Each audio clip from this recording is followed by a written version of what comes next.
بيقول لي ده انا هكسر عربيه ابوكي لو ما ادانيش الشبكه، وهرفع لكم محضر والوصل الشبكه باسمي، يعني الايصال بتاع الشبكه باسمي. ولو حد طلب مني قايمه انا مش كاتب لكم قايمه اصلا. هتتجوزي من غير قايمه ماشي، مش هتتجوزي بقى من غير قايمه شوفي لك حد تاني، بس هاتيلي شبكتي. وبعدين انا بدور على واحده اجنبيه اصلا، بدور على واحده اجنبيه اتجوزها من غير ذهب ومن غير اي حاجه. وحتى العفش اللي انا مجهزهولك هقفل الشقه وهتجوزها من غير عفش. انت بقى يا حبيبه قلبي دوري على لك قايمه بقى. شبكتي هاخدها وعامل محضر بكده واثبات حاله بالوصل الشبكه باسمي يا جميله. انت مفكره ان وصل الشبكه باسمك انت؟ لا، انا يوميها قلت للساغي يكتب الوصل باسمنا.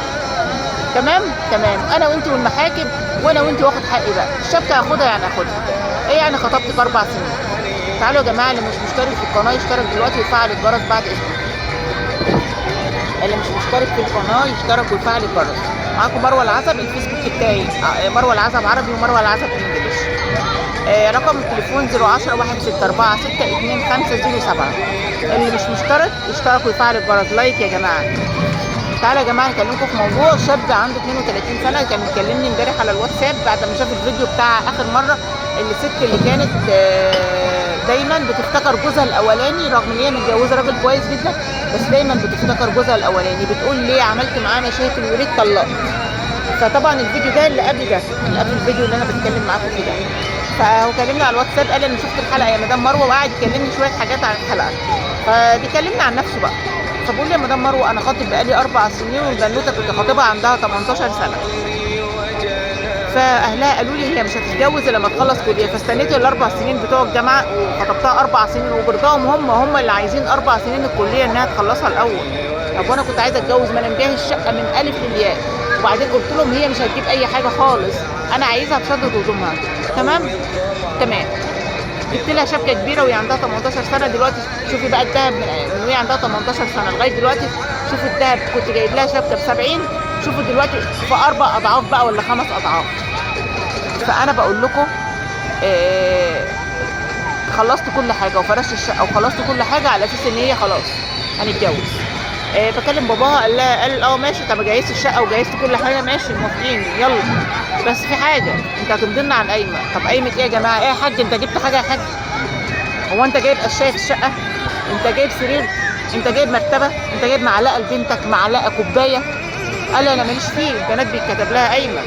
طب ازاي يا حاج اتكتب لها قايمه وانت اصلا ما اديتش لبنتك الهوا؟ قال انا مالي، ده حق ربنا قايمتها. فانا يا جماعه بقول لكم شكلت معاه خناقه جامده جدا وقلت له انا مش كاتب قايمه. قال وانا ما عندكش ليا شبكه، مالكش عندي شبكه. والبنت تقول مالكش عندي شبكه، اللي خاطبها وجايب لها العز كله لبس واكل وشرب كله على حسابي. مالكش عندنا شبكه. لا يا حبيبتي انا جايب شبكه ب70,000. بقول لها كده. شوف ابن 4 سنين تتكلف كام؟ هتديني فلوس حقها ماشي، هتديني الدهب يا ريت. الاب مرافض خالص ان هو يديله الشبكه. قال له لا كل شيء نصيبه، مش هتاخد الشبكه من حقنا لانك اللي سايب واحنا عايزين قيمتنا. فبيقول يا جماعه انا هشتكي ومش هشتكي، انا اشتكيت والله لو ما ادوني الشبكه بالقانون اي حاجه هاخدها، هكسر عربيته، هعمل مشاكل كبيره جدا وهفضحكم في كل مكان. بس انا عايز شبكتي. انا الجوازه دي حتى لو انتوا قلتوا من غير قايمه انا ما كنتش عايزها.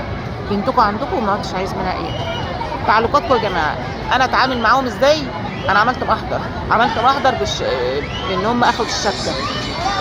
البنت بتقول له انا هحاول اهدي بابا كده وان هو يجوزنا بس تمدوا على القايمه. انا بدور على عروسه تانية، بيقول انا بدور على عروسه تانية حتى لو اجنبيه. تعليقات يا جماعه قولوا لي انا اعمل ايه كشاب؟ اتعامل معاهم بطريقه ايه بعد ما عملت المحضر؟ اتعامل ازاي بما يرضي الله؟ تعليقاتكم. امضي قايمه؟ انتوا يرضيكم ان انا امضي قايمه وانا جايب كل حاجه وفرش الشقه من الالف للياء؟ اشكركم.